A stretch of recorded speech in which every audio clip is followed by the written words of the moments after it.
যমুনা পাহারা দিচ্ছে বা যমুনায় বসে আছে কি হাসিনা সেই ফেসিবাদী আমলের পুলিশ লীগ কিনা সেটা আমরা জানতে চাই। আমরা মনে করছি এই যে উপদেষ্টা পরিষদটা যে রয়েছে, এই উপদেষ্টা পরিষদের একটা অংশ শহীদ ওসমান হাদির খুনের সাথে জড়িত। ফেসিবাদী আমলের যেই পুলিশ, এই যে পুলিশ লীগ, তারা আবার নতুন করে যে মাথাচাড়া দিয়ে হচ্ছে এবং তাদেরকে যে কেউ কন্ট্রোল করতে পারছে না। আমরা দেখতেছিলাম যখন আমাদের উপরে হামলা হয়েছে তখন পুলিশের ঊর্ধ্বতন কয়েকজন কর্মকর্তা, ডিবি কমিশনার, তিনি চেষ্টা করছিলেন বারংবার যে আসলে যাতে আমাদের উপরে হামলাটা না হয়, কিন্তু পরক্ষণেই আমরা দেখতে পেয়েছি যে তার আদেশ অমান্য করে পেছন থেকে পুলিশের কিছু সদস্য তারা অতর্কিত হামলা করেছে এবং আমাদের ভাইদেরকে রক্তাক্ত করেছে।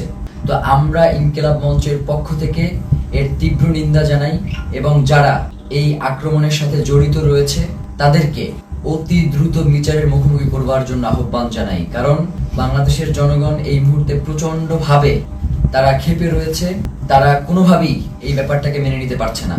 যার কারণে আমরা বলবো বাংলাদেশের আইন শৃঙ্খলা পরিস্থিতি এবং জনগণকে শান্ত রাখবার জন্য আপনাদের অতি দ্রুত আজকে কারা কারা হোটেল ইন্টারকন্টিনেন্টাল এবং যমুনার যে সকল পুলিশ সদস্য দায়িত্বে ছিলেন তাদেরকে চিহ্নিত করার ব্যবস্থা করেন। এবং তারা যেই কাজটা করেছে সেটা হচ্ছে অধিকাংশ পুলিশ সদস্যের কোনো নেম প্লেট ছিল না, তারা নেম প্লেট খুলে ফেলেছে এবং প্রত্যেকে মাস্ক পরা ছিল।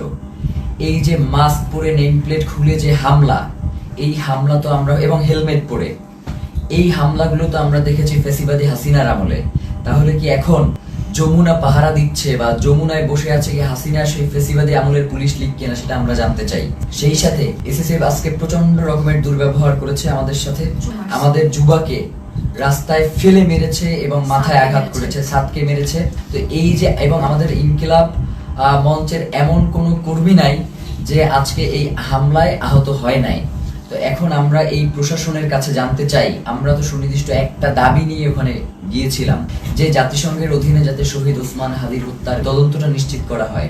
তাহলে কারা শহীদ ওসমান হত্যার তদন্ত জাতিসংঘের অধীনে দিতে চায় না, যে আজকে স্পষ্ট হয়ে গেছে। আমরা মনে করছি এই যে উপদেষ্টা পরিষদটা যে রয়েছে, এই উপদেষ্টা পরিষদের একটা অংশ শহীদ ওসমান হাদির খুনের সাথে জড়িত। নয়তো কোনোভাবেই এভাবে অমানবিকভাবে আক্রমণ করার কোনো প্রশ্নই আসে না, যেহেতু এটা শান্তিপূর্ণ অবস্থান ছিল। এবং আপনারা দেখবেন যে প্রধান উপদেষ্টার দপ্তর থেকে একটা তারা প্রেস রিলিজ দিয়েছে এবং সেখানে বলেছে যে আমরা নাকি জল কামানের উপরে উঠে গিয়েছিলাম, অথচ ছবিতে স্পষ্ট করে দেখা যাচ্ছে যে আমরা উল্টো জনগণকে শান্ত করবার জন্য চেষ্টা করছিলাম। যখন জনগণ দেখেছে যে ভিতরে জুমা এবং শান্তাকে রাস্তায় ফেলে মারা হচ্ছে, জনগণ কোনোভাবেই এটা মেনে নিতে পারে নাই, যার কারণে এইখানে ওই উদ্ভূত পরিস্থিতির সৃষ্টি হয়েছে। এর পুরো দায়ভার ওইখানে দায়িত্বরত পুলিশ প্রশাসন এবং সরকারকেই বহন করতে হবে।